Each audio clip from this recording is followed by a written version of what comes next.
Seharusnya Dan seperti itu ya? iyalah, Gitu. kalau itu sampai hilang ya aneh gitu. Kalau sampai tidak diketemukan jejaknya kan aneh gitu. Oke, jadi kebakaran tidak boleh jadi alasan nantinya kinerja penyidikan jadi terhambat ya Pak ya? Oh iya tidak boleh, tidak boleh. Harus Apa? berjalan. Kegagalan itu kan cuma alat aja. Yang substansi penyidikan, penegakan hukum dan sebagainya itu jangan terhalang oleh itu. Pak Mahfud, apakah sudah berbicara dengan Jaksa Agung soal insiden ini, Pak? Belum, dia mungkin menerima telepon banyak. Saya coba bel berkali-kali, masih online terus saya ngebel ke Jampidumnya, namanya Pak Fadil Sumhana sudah.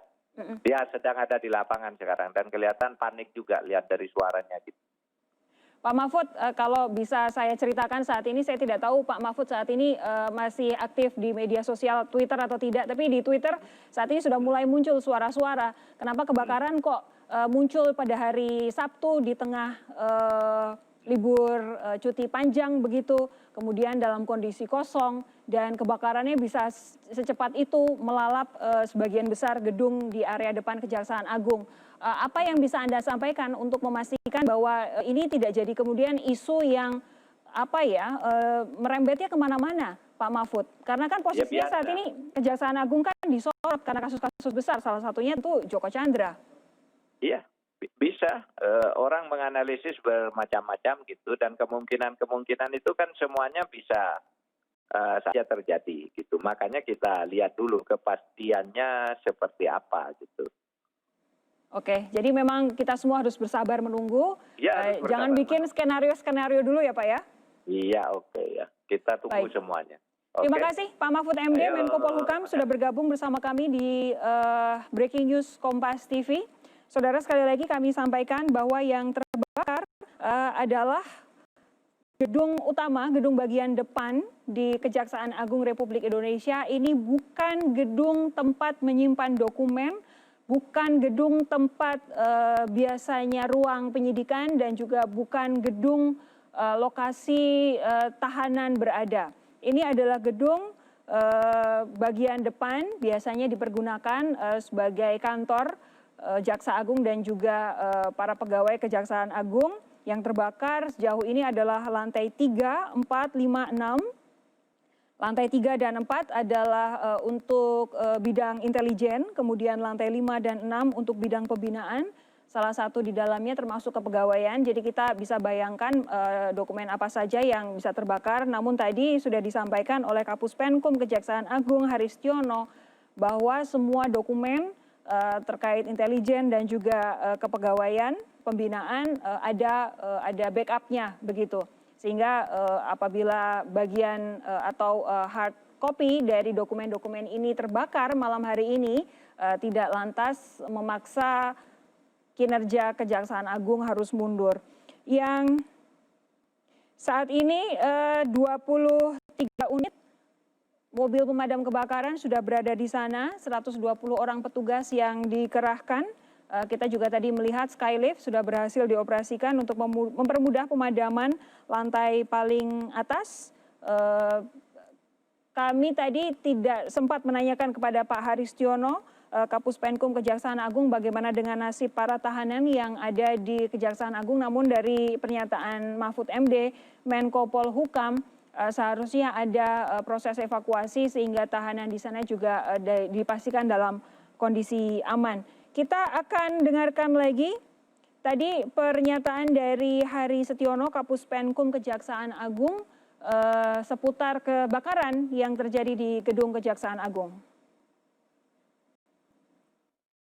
Pak Hari, bisa diberi gambaran apa saja yang terbakar saat ini? Yang kami dapat informasinya adalah dari lantai 6 sampai dengan lantai 3 sudah terbakar. Ini merembet terus walaupun api sudah tidak sebesar tadi, tapi apa isi dari lantai 6 hingga lantai 3 gedung utama Kejaksaan Agung, Pak?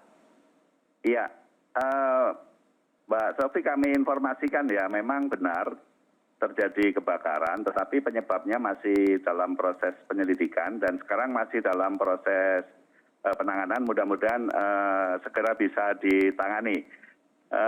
Sementara ini belum ada laporan korban, tetapi petugas pemadam kebakaran mudah-mudahan segera bisa kita atasi. Sementara ini dilaporkan gedung lantai 6, lantai 4, lantai 6 itu kepegawaian, kemudian lantai 5 maaf juga masih pembinaan ya, kepegawaian. Jadi tidak ada masalah terkait dengan data-data yang tersimpan di gedung itu. Kami mempunyai basis data, kami punya cadangan data seandainya nanti data-data kepegawaian itu ada yang terbakar, katakanlah kami masih punya cadangan data. Oke, ini tadi lantai 6 adalah bagian kepegawaian, lantai 5 bagian pembinaan, lantai 4 dan 3 apa Pak? Lantai 5, lantai 6 itu bagian pembinaan, di situ ada kepegawaian. Ya. Oke, lalu lantai 4 dan lantai 3 apa Pak? Lantai 3 itu intelijen, kemudian lantai 4 juga intelijen. Oke, jadi sebentar, lantai 3 dan lantai 4 ini intelijen, lantai 5 dan lantai 6 adalah pembinaan termasuk di dalamnya kepegawaian. Iya. Anda bisa memastikan semua dokumen-dokumen di dalam 4 lantai ini ada backupnya ya Pak ya? Iya. Semua kami punya backup datanya. Mudah-mudahan bisa segera diatasi ya Mbak ya. Dalam kondisi demikian saya pikir ini masih dalam proses penanganan. Mohon doanya mudah-mudahan segera bisa diatasi dan tidak ada korban. Pak Hari, kalau kemudian dokumen-dokumen penting soal kasus yang saat ini sedang ditangani Kejaksaan Agung ada di mana Pak? Nggak ada yang tersimpan. Saya sampaikan tadi bahwa di gedung itu hanya bidang pembinaan itu terkait dengan data kepegawaian dan kami punya backupnya, sedangkan di lantai 3, lantai 4 itu bidang intelijen dan gedung itu terbagi-bagi, artinya ini yang sayap kanan ya, kalau kita melihat dari Jalan Hasanuddin itu sayap kanan dari kita melihat, sedangkan sayap kiri nggak ada masalah. Jadi dokumen-dokumen untuk kasus bukan berada di gedung ini ya Pak ya? Nggak ada di gedung utama. Dokumen perkara itu ada di gedung Bundar, di Jampitsus, dan di Jampidum itu di belakang. Nggak ada masalah dengan penanganan perkara. Baik, kami cukup lega mendengarnya karena memang kasus yang ditangani Kejaksaan Agung saat ini cukup banyak yang jadi sorotan. Begini, tapi ini jadi pertanyaan juga, bukankah ini gedung sempat direnovasi Pak? Bisa dikategorikan baru, kok sudah kebakaran? Itu gedung utama adalah gedung heritage Mbak, jadi nggak boleh direnovasi. Yang